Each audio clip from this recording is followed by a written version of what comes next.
Hello everybody, thank you for coming to my channel. David DeMarco here. Today's video is going to be about demi glace. Everything you need to know before you make demi glace and everything you need to know after you make demi glace. Thank you and enjoy.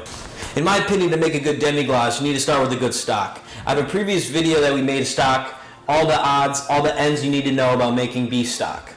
And this goes for veal stock as well. So if you're interested in making a veal demi glace, watch that and take what you know and make veal stock.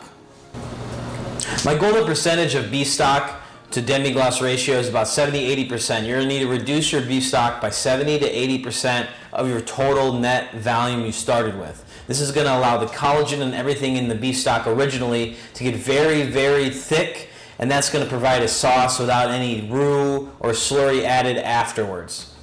This is what the stock looks like after being cooled in the refrigerator overnight.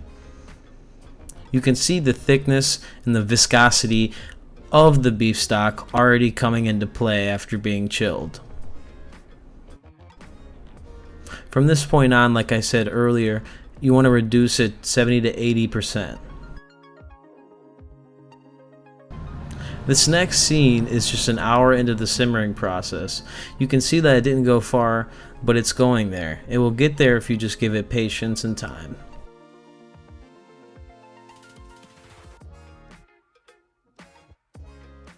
Enjoy the B-roll of the demi glace process.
Thank you for watching the video. Please check out my channel for any other videos you might be interested in. The one before this that we used to make the stock for the demi glace is also on there, and a cinematic of the stock making as well. Please like, comment, and subscribe, and I'll see you tomorrow.